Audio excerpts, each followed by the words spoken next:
PEP Radio is a part of the Pennsylvania Equality Project that plays music, news, and weather, actively advocating for the LGBTQ+ and disabled since 2024. PEP Radio, available on Live 365, Roku, Alexa, and at paequality.com.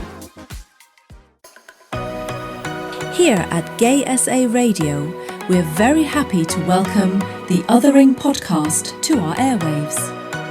Catch the show every Thursday at noon CAT, bringing fresh voices and compelling conversations straight to you. Head over to gsaradio.stream to find out how you can tune in and become part of our family. Don't miss it, only on Gay SA Radio, where you are family. One man and one woman join forces to rid the world What are you doing? of inequality and fascism.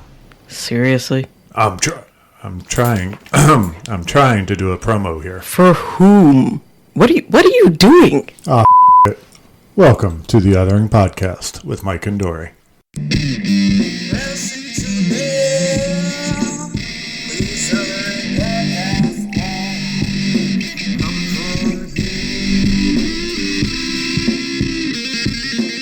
Hello. Hello. How are you? It's working. I'm good. How are you? Good. Today we are talking to Poppy. Poppy is 25 from the sunny UK. She has CRPS. She's had it for 13 years, and despite this, she has a Silver Worlds Medal, a master's degree, and a passion to spread awareness for the invisible condition. We are super excited to talk to her because she has CRPS, just like Dory. Welcome.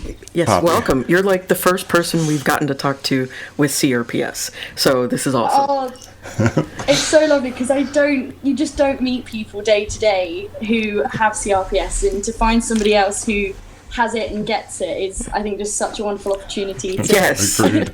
someone who understands. Definitely. So you said you've had it for 13 years. Was there a preceding incident, like an accident, or was it just a pinched nerve? How did that come about? So mine came about, so I grew up as a gymnast. It was my whole life, it was everything I did. And at a competition, I landed a skill funny and injured my knee, which resulted in me having to have surgery on it. And then it was the result of that surgery that triggered the CRPS. And obviously it took such a long time to actually get it diagnosed, because they were like, oh, have a bit of physio, have some more painkillers, I'm sure it will heal. And then it just didn't and didn't and didn't. So yeah, it was the surgery that was the triggering point that set it off for me. So is your primary pain in that knee that you had the surgery? Is that where you experience the most pain? Yeah. Yeah. So mine primarily is in my knee, and I'm very lucky that it's not spread. When it's flaring up and I have bad pain days, it shoots like up my thigh or down my calf, but the primary pain is around my knee. I am so sorry, because I know that feeling. Like some days you feel like you can take on the world and go everywhere and do everything, and then other days you're just like, can you take this please off my body? This is not mine. Just take it. And like, I've had moments where I wished that I could have my legs amputated, because it's just, I know it's not the ideal thing to do, but it gets to that point where the pain is so awful that you're just like, anything to relieve it, and it would be nice. Yeah, and it's funny you should mention that, because I think sometimes it's such a taboo subject, but I've gone through the days where I'm just like, just cut it off, get rid of it, get it gone. And in my head I'm like, oh, if it was just gone, then the pain would stop, I could just have a normal day and I wouldn't have to worry about flare-ups, or oh no, the weather's changing, so that's probably going to set it off, or it's really hot outside.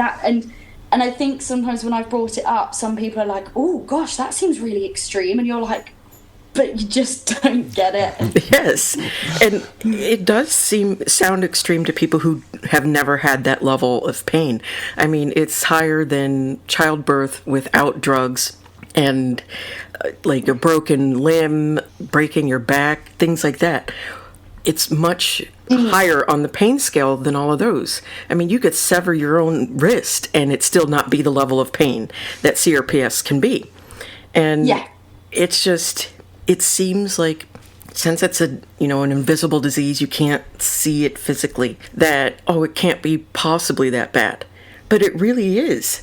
And and people don't I think that's get it. something, and I think that's something I've really struggled with because it looks fine. If you were to look at me standing, there's nothing wrong. It looks fine. I don't have a bone sticking out this way, or it doesn't look like this or that. Oh, well, it can't be that bad because you've managed to do X, Y, Z. And it's like, well, yes, and I'm so grateful and lucky that I have been able to achieve what I have. But that comes with a cost, and I'm doing it with the pain. And I think because it doesn't look like there's anything, I think the assumption is, oh, it can't be that bad, really. And that's what I've really struggled with, is because people can't see it. Did you have troubles like Dory in the beginning when you first got it, kind of understanding your limitations?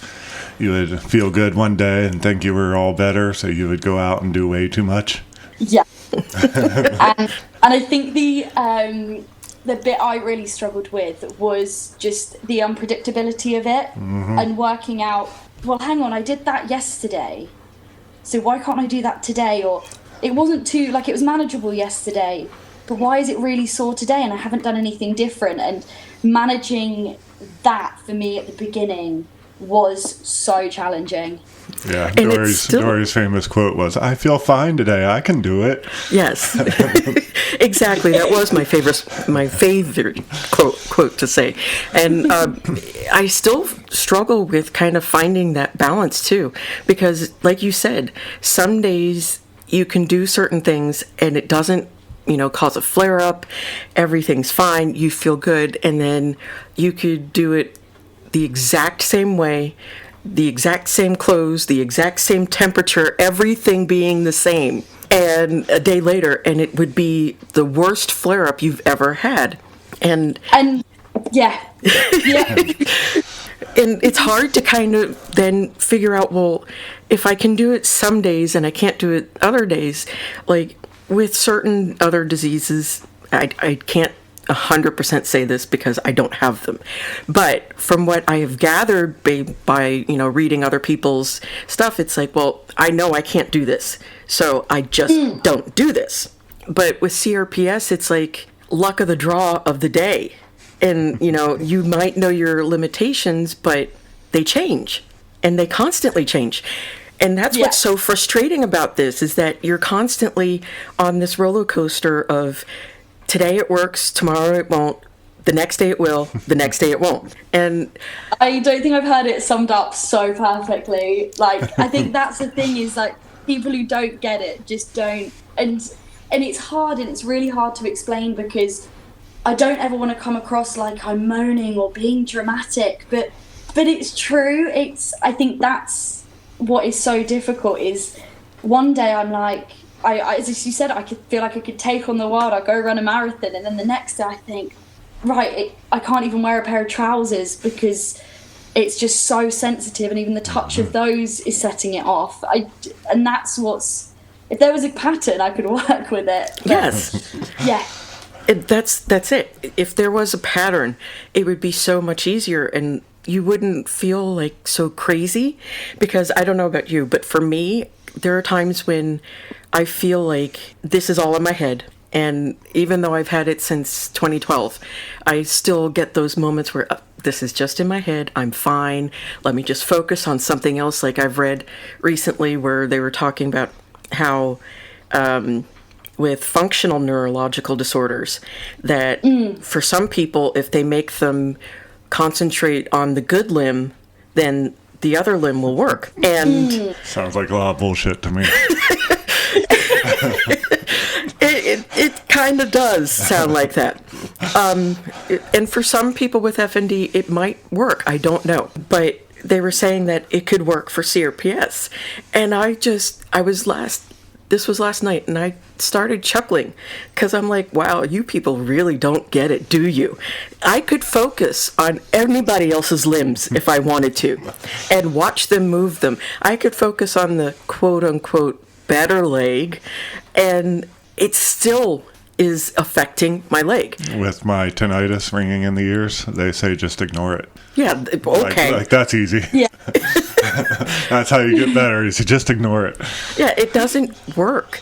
And like, I would love to talk to people with, FND, actual diagnoses of FND, because like I said, they say that CRPS is a part of it. And I kind of feel like, based on the research that I was doing, it's not. Because of the fact that we could concentrate on, the most difficult surgery if we wanted to, and it would still cause pain standing there trying to do the surgery, no matter what we think about. It's just constantly in that zone of it's kind of achy, or it's just full blown, holy shit, please get rid of my leg. Like, take my brain if that's what's causing it. Anything to stop this. Yeah. No, and I think that's when I try and explain to people, because they're like, so it hurts all the time. I'm like, yes. But you were able to do this. And I'm like, yes, it's not at full-blown 100% pain all the time, but it's always there. How I describe it is like, I have a baseline pain that is always there. And then there's just these little bumps of flare-ups that appear as and when they feel like appearing, but there is always this baseline pain, even on a good day, that is always there. And that's how I've tried to explain it, to I guess make it make sense in my head as well. Yeah, I would agree with that, because there's like that underlying dull kind of, I hate saying dull, but it is dull for us. Yes. But it's like kind of like almost like your bone is trying to break itself feeling, and it's like, or like somebody's just whacking it with a hammer. For me, like, that's the dull level of pain, and it's just constantly there, and that's my baseline pain. And then it's like when it decides to flare up, that's when it feels like it's on fire, and like somebody's trying to shoot bullets through my leg as practice, and all of every way that you can describe the pain is there. And as someone without it, I can admit it is hard to comprehend and understand what you're going through. And watching her, it was always kind of like, is it really that bad? But at the same time, I believed her. It's really hard to grasp it. And I think that's what's important as well, is to have people around that, even if they say, I don't really get it, but I believe you. And I think that, for me, having people in my life that was like, I don't understand, I don't get it, but I believe you, I think was so important. Yes, it is hugely important, because if you don't have anybody, and this goes for any chronic illness, chronic pain, or anything, if there's nobody there to kind of support you and say, I may not get it, but I believe you, it changes how you're able to then work with doctors. Because then, doctors don't always see it, don't always understand it either, but they're the first ones to say, well, maybe it's in your head. And I think I was really lucky, because I was so young at the time. It started when I was 12, and it's obviously, when you're 12, you're still navigating the world, let alone, having a chronic condition on top of that, and that goes for everything, really. And I was so lucky that I had, my parents that was just advocating for me, and when I didn't know how to verbalize it, that they were able to. And then as that went on and I got older and met new people, and having just people being like, that really sucks, doesn't it? And I'm like, yeah, it does actually. Yes.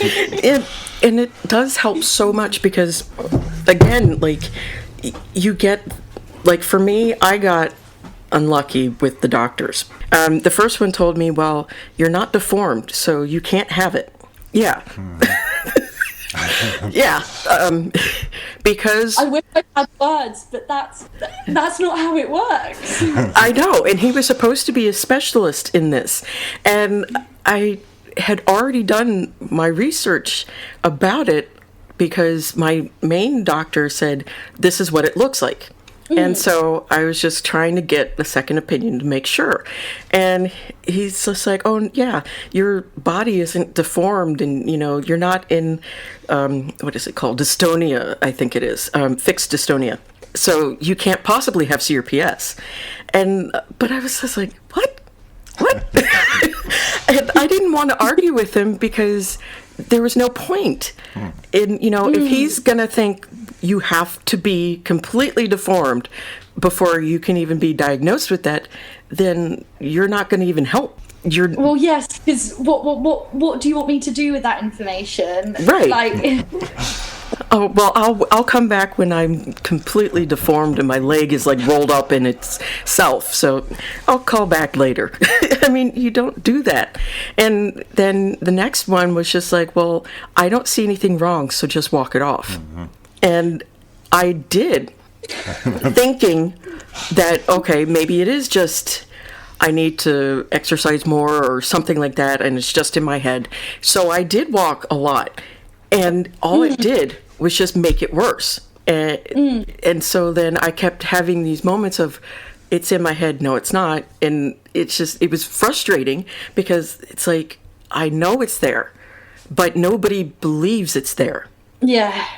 And it shouldn't be like that. And I'm glad that you didn't have that experience because I don't wish that on anybody, to be ghosted and then also be gaslighted by your doctors and making you think you're psychologically crazy. Yeah, no, I think I was quite lucky with the consultant I saw, was very understanding. Actually, I think the one experience that sticks in my head that just, I look back on it and I just get so frustrated. So it was still in the point where they were like trying everything else to see, could it be this? Could it be that? And they sent me to get acupuncture. And I'd very clearly said, please do not touch my knee. You can do what you like with my thigh, with my calf. That is fine. But do not touch my knee. So what did he do? He stuck an acupuncture needle right into my knee. Oh my God. I obviously at the time I'm sat there trying to be like, yeah, I'm okay. This is all good. And it just set off this flare-up that increased what my base pain was.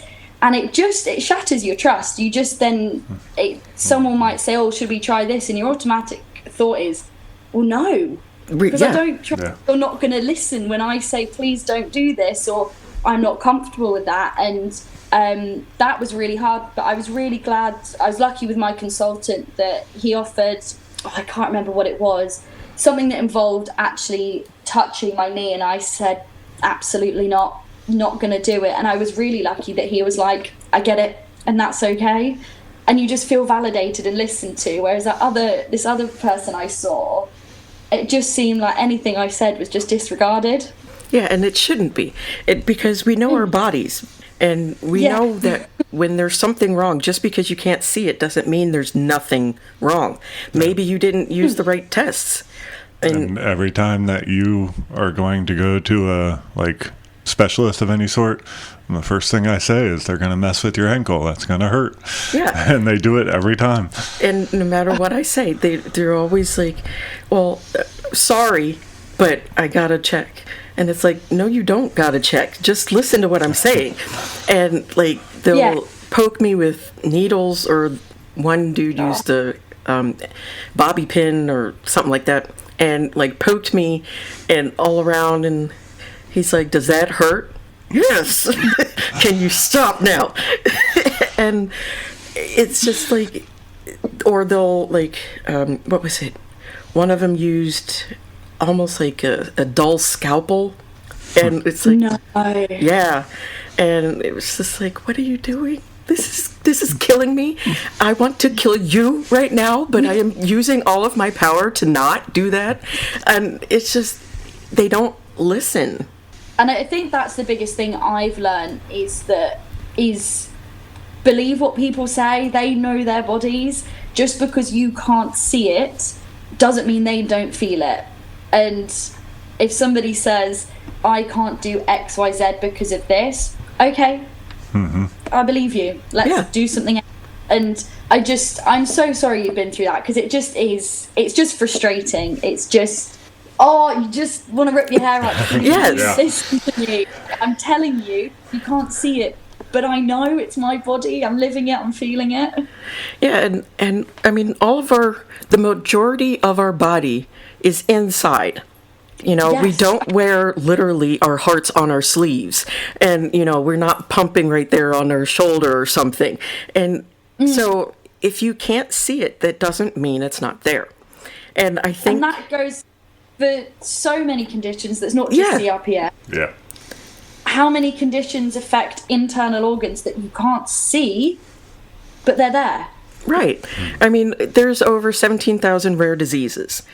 And and, you know, it's impossible to understand all of them. It's impossible to know every single etiology of them, and I get that. But still, when the person who is suffering from those diseases is saying something's wrong, we need to listen, as, you know, in the medical field especially, but, you know, friends, family, we got to listen to our loved ones saying, this isn't right, this is wrong, this just feels horrible. And just because the diagnostic tests that we have today don't necessarily show it, again, that doesn't mean it's not there, because, like, there is no real diagnostic test for CRPS. Other than the Budapest criteria. Yes, Excuse and me, that's one thing Budapest. I struggled with, is that there's not a test to rule it in as such. You have to rule it out. And I was doing a lot of like research, and obviously don't quote me on this, but I think it's something like, they say the majority of people diagnosed with CRPS see either recovery or remission within the first year or two. It's like, well, it took me about 3-4 years to even get diagnosed, to even try and start anything. And I think because, and I understand they have to rule out other things. They don't jump straight there, but it's so frustrating when you go through, well, let's try this, or let's rule out that. Let's try this, let's try that. And then you think, right, we're now 4 years down the line with no answers. Oh, by the way, this is what it could be now. And you think, finally. And I think what should be, it was really mixed feelings, I think, getting a diagnosis. Sorry, this is jumping a little bit. Oh no, you're fine.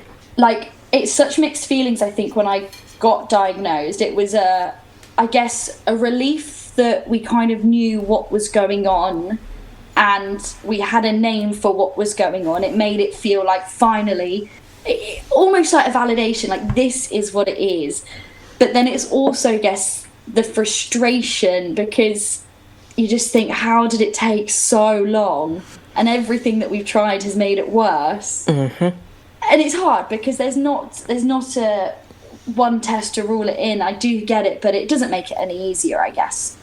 I kind of think it, and you are right, the studies do say that the majority, I can't remember the percentage, but that when it's caught early enough, the majority do go into either remission or are completely fine. But the key words are caught early.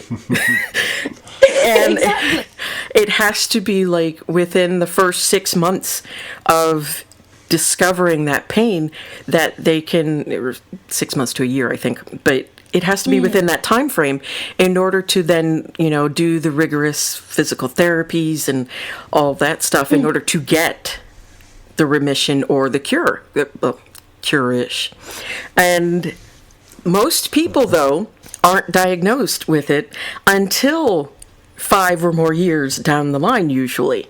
So how are we getting the number of most are able to go into remission or better caught early? I think when I was looking at that, and I was like, cool, great facts, but and you know, and I think obviously everyone's presents differently, and I think mine definitely was more of like a gradual increase. So I understand that I didn't have all the blaring symptoms straight away, but obviously then you read these stuff that said, oh, if it's caught early, and I'm like, well, that's great if it's caught early. Yes.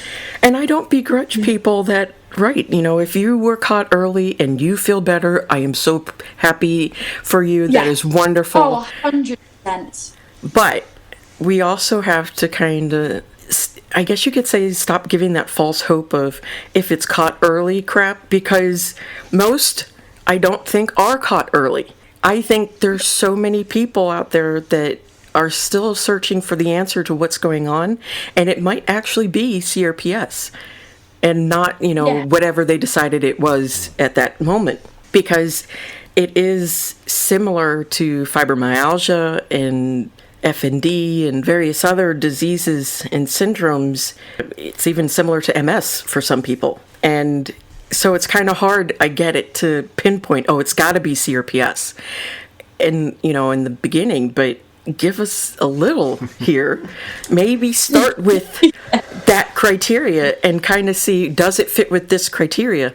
And then, okay, well, no, it's not quite fitting there. So let's try and test for CRPS, not CRPS, MS, and, all of the other things, and come back to this if those are not right. And then that way you kind of start working the body to maybe cure it or put it in remission so that it's not quite so bad. Yeah, no, and I think it's hard because, like with anything, obviously everybody does present differently, but I think almost this is why I do think it needs to be talked about more. It needs to be spread a bit more, because I've met medical professionals and you ask them about it and they go, what's that? Yeah. And you're like, I'm coming to you, and obviously even if it's something completely unrelated, I usually do say it if I'm seeing a doctor about something, because it is important to know. And they're like, oh, what's that? And you're like, yeah. Really? Especially when you're going to like an orthopedic doctor or a physical therapist, and they're like, I've never heard of that. What is that?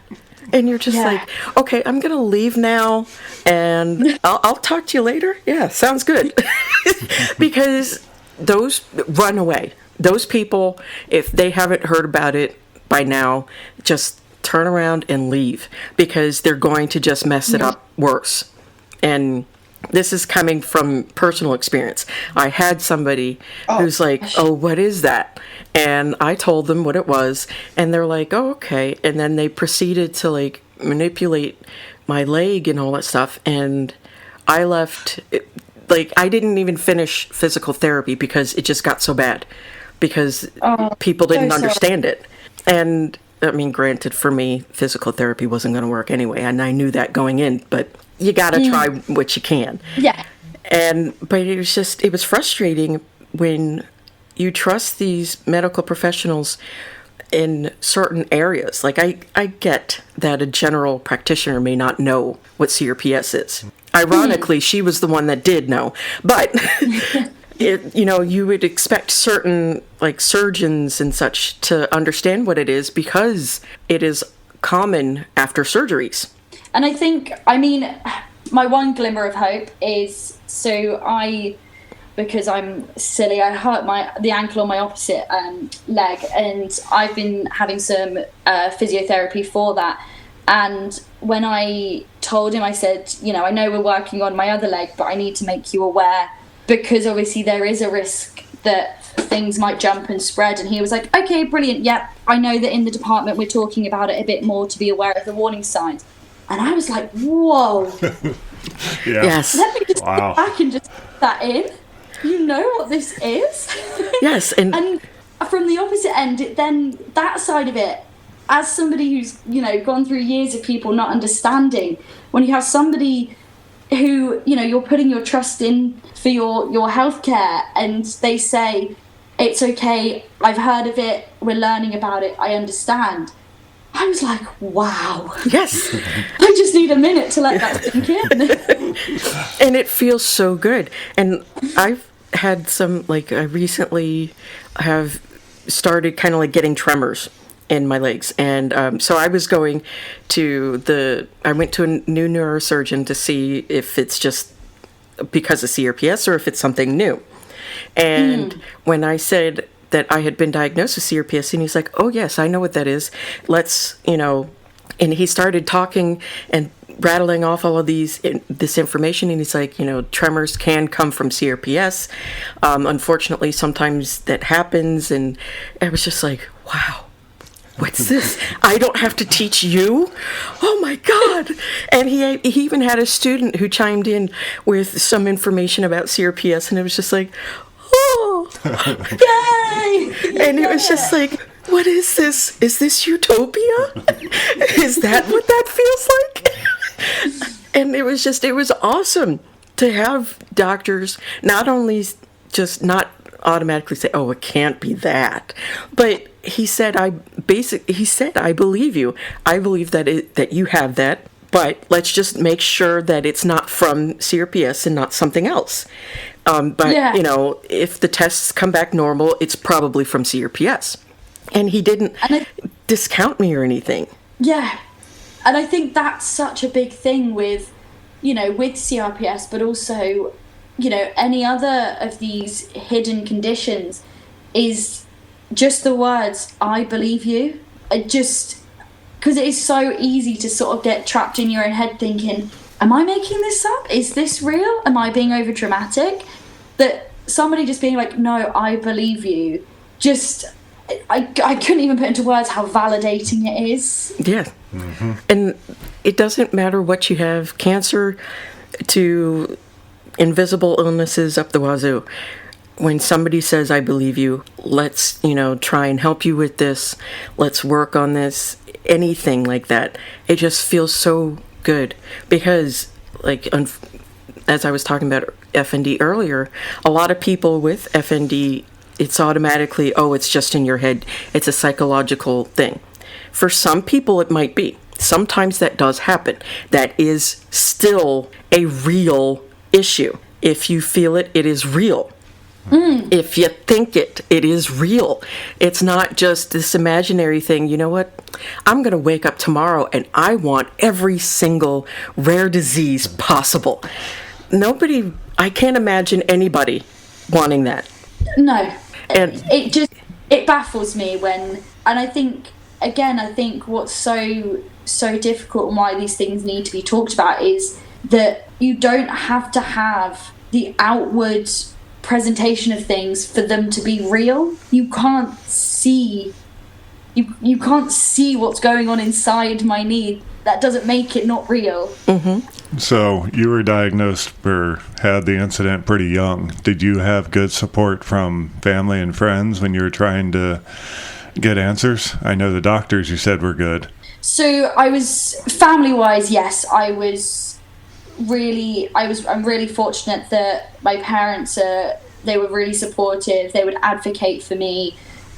They believed me. I struggled a lot at school because of that. You look fine. Yeah. Became you're faking it. You're an attention seeker. All of this stuff that just it spiraled out of control. I was bullied quite badly. I lost a lot of my friends. I had a core group that I'm so grateful for them that they did believe me and did stick with me. But it was a really difficult time because you think, well, I'm battling my own thing here. I'm in pain. I don't know why. Things that shouldn't hurt. I'm already dealing with that itself, and then having to go to school every day hearing, you're faking it, you're doing this for attention, there's not anything wrong with you really, is there? Like, shouldn't you be fine by now? It really it hurt. It took a big toll on me at the time. And that's a lot of walking at school, isn't it? At least here in the U.S. I mean, you're walking between each class, usually multiple floors, and I could imagine that was pretty awful. Yeah, so I was a lot of the time at school was on crutches to try and see if that would help relieve any pain from walking around so much. It was still at the time where we weren't quite sure what was going on. And I think as well, for me, because I didn't have an explanation for what was going on, I guess also for me, the crutches as well were there is something wrong, this does hurt, kind of.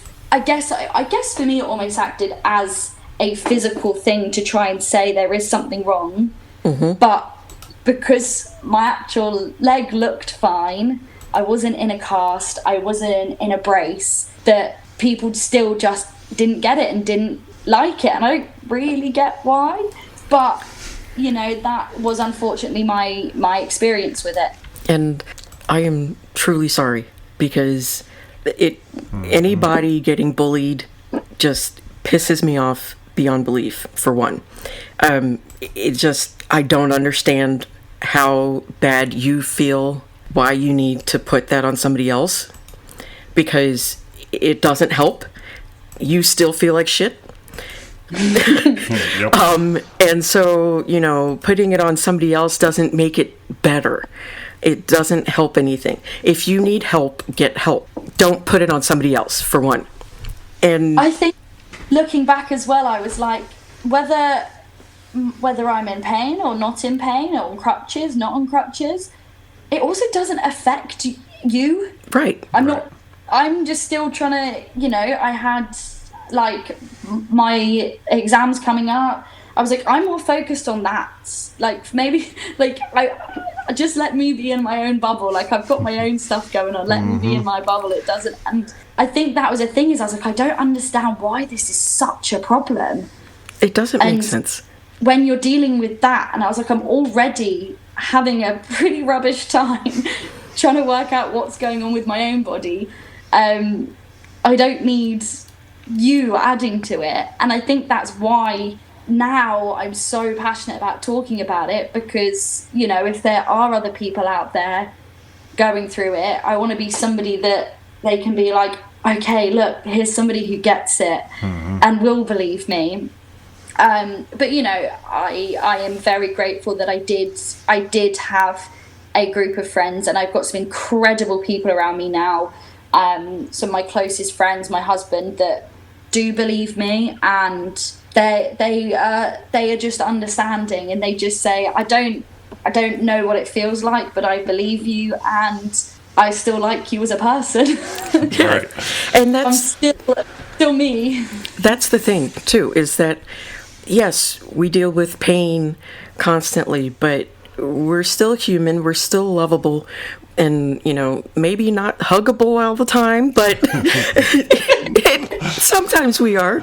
But the thing is that we're still us, and that doesn't matter what disease syndrome you have. You're still you. And I don't understand why so many people get upset when, okay, let's just say for shits and giggles, you were doing it for attention. Why does that matter to them? How does that change anything? I mean, I totally believe you. And I mean, I have no reason to not believe you. And so why wouldn't I believe it? But in the scheme of things, if it really wasn't a real disease, and it's just all in our heads, or we just wanted to get attention or sympathy or anything, that's on us. It doesn't affect you unless you're jealous because you want that type of attention. Then go break your leg or something. You know, if it matters that much to you, go do something. Jump off a cliff, forget your parachute. You know, do something like that. Well, I mean, not really, please. Please nobody do that. But I think that's obviously at the time, you know, it's, you can't, you know, people say, oh, it's okay, they're doing it because of this and that. Obviously at the time people tell you all that, but when you're going through it, it's awful. You don't think of those things, but like reflecting on it now, where I am now, that you just look and you think, you really had nothing better to do. Because quite frankly, I was keeping myself to myself because I was already stressed and upset and frustrated enough that school, I just wanted some form of normality to go to my lessons, do my exams, go home. that I wasn't, you think, if I was trying to make a big song and dance about this in front of everyone, I understand people being a bit like, all right, calm down now. Yeah. But I wasn't, which is what I just don't understand. And then what started out as the, like, you're faking it, you're attention seeking, just for some reason just then spiraled, and then just worse things were said that weren't even related to my knee, that it just turned into just full-on bullying, that I was like, okay, this is cool. Looking back on that, it's a little bit unnecessary now, but at the time it was awful. It felt like what already felt like I was being misunderstood just felt 10 times worse. And I mean, you're hitting puberty, and so you got that crap going on too. Yeah. And I will always call it crap because it was like the worst time of my life, hitting puberty. It's just all of that together, I have to give you props and commend you for being able to get through that and be a wonderful person that you are, because sometimes that can make people so evil and bitter. And so, I want to, brain fog. But I'm proud that you were able to stay the sweet person you are. Thank you, I appreciate that. And I think some of that comes down to I never want anyone to feel how I felt. Yes. So if I can be a positive influence or a positive moment in somebody's life, then that is what I want to do. I never want anyone to feel how I felt, and I can't change everyone and everyone's experiences, but if I can try and be a little ray of sunshine, then I do try. And you do. And honestly, like, just finding you, and the fact that I hate the fact that you share my disease, but just finding you, I was like dancing because I was just like, oh my God, somebody. Yes. I was literally doing that. Yes, Mike, look, she's got CRPS. And it's not that I want people to share that, but it's just these diseases are so isolating, and they make you feel so alone because you feel like, again, is it in my head? And oh my God, I must be psychotic or things like that, because you get told, or, society kind of makes you feel like it's just in your head.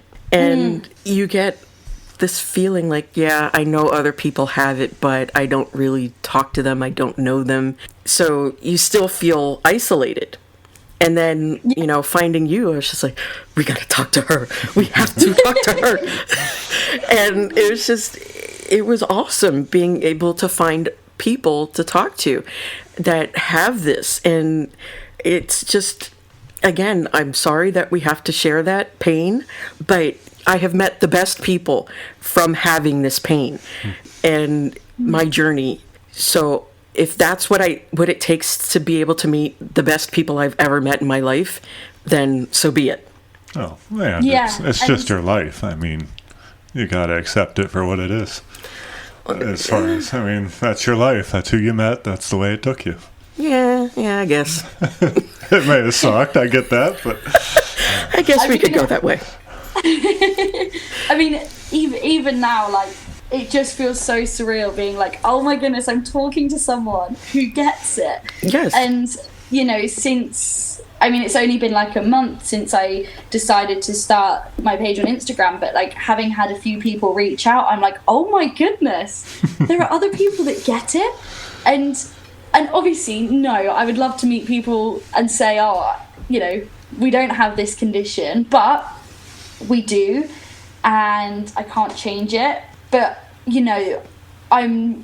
I've talked to and I've met and I'm talking to some incredible people that I might otherwise have never met. And I know it's a horrendous thing, and, I could talk about how awful it is for hours, but I'm trying to start seeing that, had I not had this, I wouldn't have met these people, or I wouldn't have done this, or my life wouldn't have turned out like I always I always joke with my husband that I'm like, well, if this hadn't have happened and my life hadn't have taken the course it did, I wouldn't have met you. And it's, you know, it sucks, but there are also some beautiful glimmers within this that I'm really holding on to.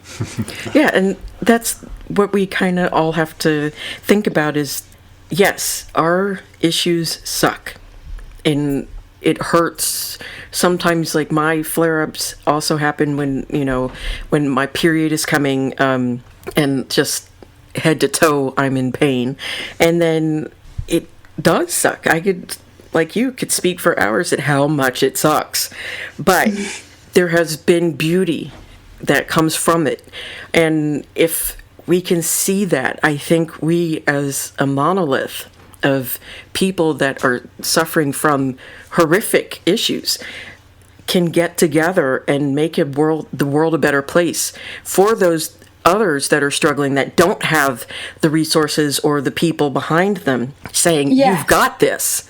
If they can find us and realize, I can do this, I can, you know, fight through this, and there is beauty in all of this suffering, then I feel like I've done at least part of my job, because there's so much, like I said, you know, I got to meet all of you. I wouldn't have met any of you if I didn't get hurt. And so, you know, it sucks to hurt, but I got, you know, great people that I can now call as friends, that I can, you know, talk to, and we can all just chirp and as I text, whatever. And I did too, because you got hurt. Yes. Shut up. There's that too.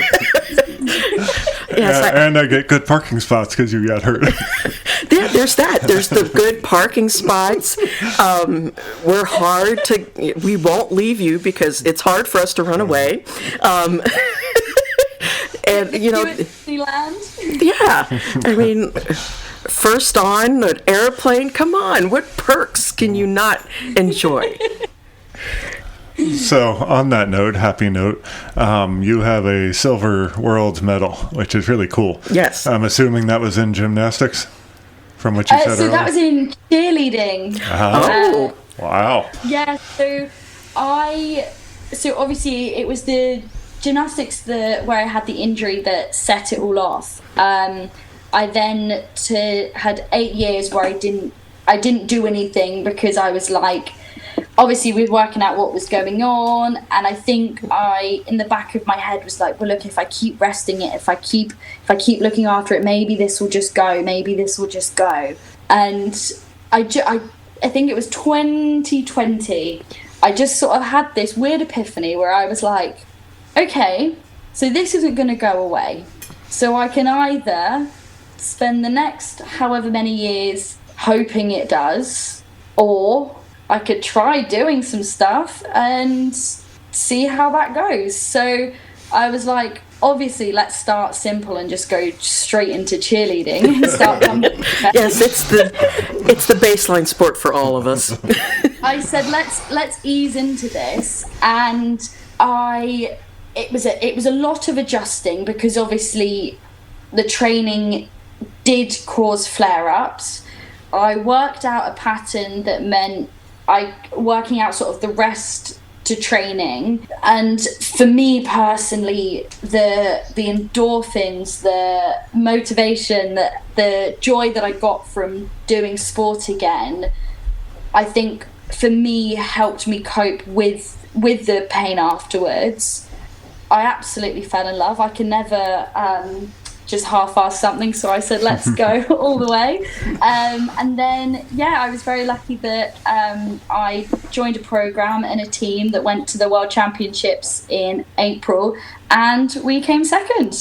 That is so awesome. And I'm glad that you got to do that. And I do have to admit that if I get a chance to go back to horseback riding, I would take it, and I would deal with the pain, flares and such, because there's always... You just got to enjoy sometimes. Yes, the flare-ups suck, but you still got to enjoy life. And if there's a sport, or even if you can't do sports, if there's, you know, crafts or anything, even if it might cause a flare-up, if it's enjoyable and it kind of helps you feel normal or whatever it is that you're looking for at that moment, do it. Yeah. And I think that's, and I will always say that I know how lucky I am to have been able to do that sport. As certain things, I'll probably never go scuba diving. You want me to put a wetsuit on my leg? Absolutely not. But, for me, it just, I feel so lucky that I was able to find something that I could manage most of the time and gave me that sense of normality and joy. And I think it's so important that, exactly as you said, whatever that is, whatever that looks like, to find something that you enjoy and can do that, either gives you a creative outlet or lets you meet new people or just makes you feel good. Do it. Just, I think, I know my view is probably different from others, but I very much take the view that, my pain isn't going to go away. So let's try and work out what I can do to just make my day a little bit brighter. Yeah. And it's not to say that, you should definitely do, something physical. Definitely not. Because I understand completely that sometimes you're disabled because the damn thing that you have is disabling. And so if you can't necessarily run a marathon, don't do that. Mm-hmm. Do what makes you happy, like you said. Yes. Find what outlet that you can do that's comfortable, that doesn't necessarily cause you even more pain. Or, sometimes, if it does, in our case with CRPS, sometimes you don't have a choice. Like, I could be writing in a notebook and all of a sudden I get a flare-up, even though I'm not doing anything with my legs. But so, in our case, do what just makes you happy and figure it out as you go along, because it's hard when it just decides to, hey, I'm here. And I think that's the thing. But even, with people without CRPS, not everybody enjoys sport. Right. I think with everybody, find something that makes you happy, that gives you something that just brightens your day. And whether that's sport, whether that's reading, whether that's something arty, I'm such a big advocate for just do it. Try it. Yeah.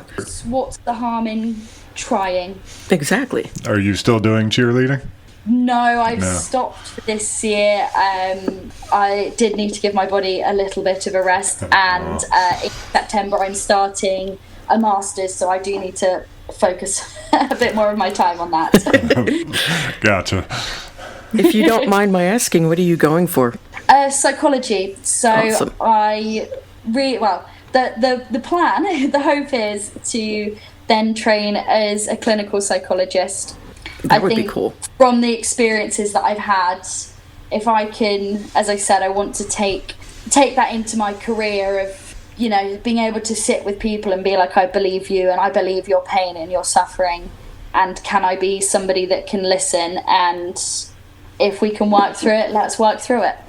I think that's brilliant, and beautiful too, because we do need more people that are disabled in healthcare of any kind, whether it's nursing, medical doctor, psychologists, psychiatrists, all of them, because it gives you an understanding that undisabled people don't always understand themselves. Yeah. I mean, they have empathy and they feel bad that you feel bad, but they don't understand the level of pain and physically and mentally that goes into being disabled. Yeah. And seeing that doctor roll in a wheelchair, or having that therapist say, you know what, I've got blah, blah, blah. And so it's a chronic illness. And so I understand what you're going through. It makes a world of difference, because it's hard to talk to people in the first place. But when you see somebody that actually obviously understands what you're coming from and where you're what you're going through makes it easier to then talk to them. Yeah.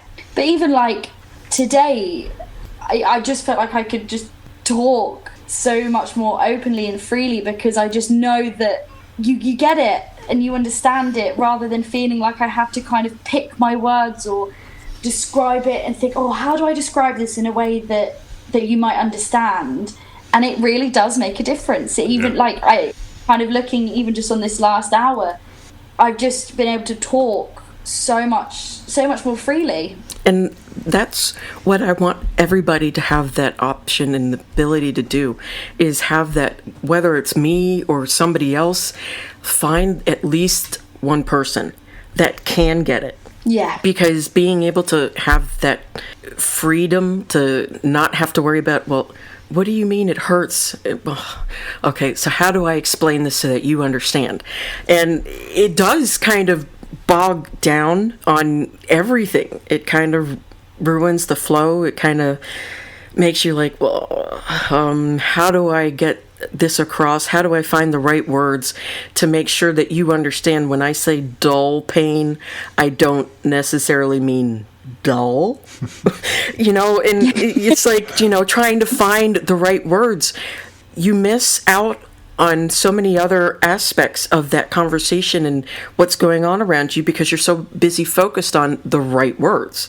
And when you find that person that gets it and you just can talk and say, you know what, I had a flare, and everybody's like, oh, yeah, oh, not one of those, I'm so sorry, kind of thing. And you don't have to explain what the flare is. It means so much. Yeah, and I think if I can, even if it's for one person in my life, be that, then I can ask for more.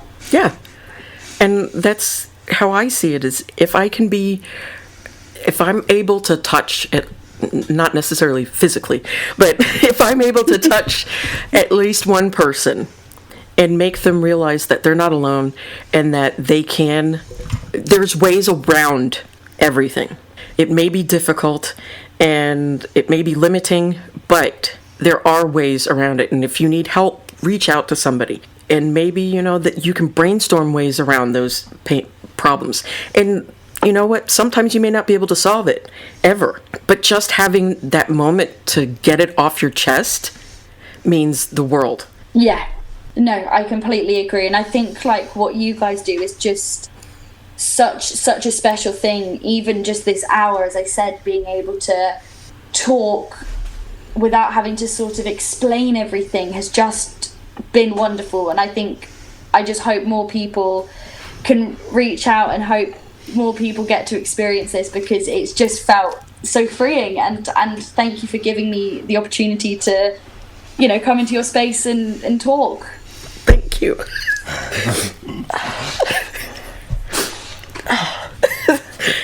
Crying again. Thank you for that, because that's really why I do this, why we do this, because we want to give everybody that option of having that one person in their corner.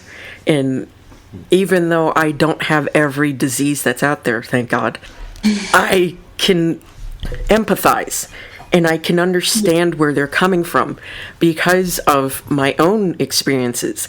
And I want to be able to get everybody's voices heard so that we can find those other people that maybe don't understand that there's others out there that share in their thought processes and, that don't quite feel like they're worthy, because you're so worthy. I don't give a flying fuck what society says. I don't care what, Cheeto says or Stormer, yeah, him.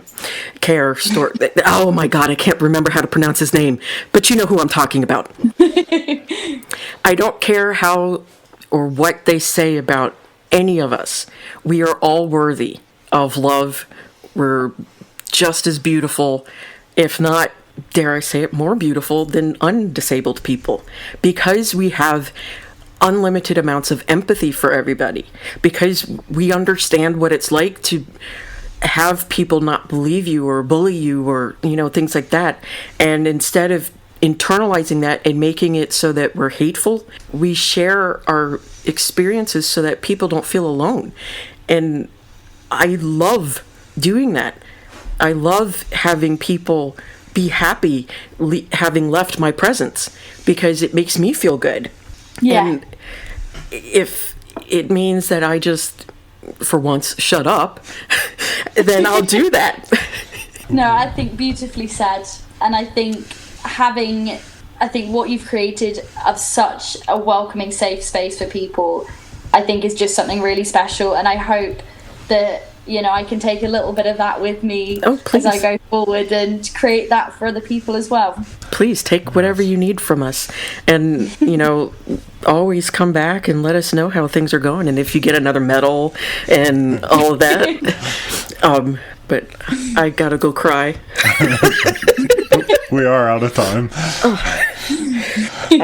Thank you so much for joining us. Yes, thank you. I so appreciate it. And I am truly just so happy that I finally got to talk to somebody who has the exact same thing as I do. And again, I'm sorry you have it, but thank you for having it, I guess. Thank you for this opportunity, and thank you for just letting me have a bit of a ramble. Yeah, anytime. Did you want to let people know where they can find you on Instagram for your advocacy and everything? Yes, so my page is at CRPS_Poppy. And I'll put that in the episode description so everyone can see it. And I love your name. It is so happy. It is such a happy name. Okay. Bye. Bye-bye. If you've made it this far, thank you so much for listening. Please leave a rating for us wherever you listen. Follow us on Instagram and TikTok. Othering Podcast is brought to you by Loudcore Productions in conjunction with your support. Your host, Mike and Dory Morris, graphics by Joshua Morris, and join us next week on the Othering Podcast.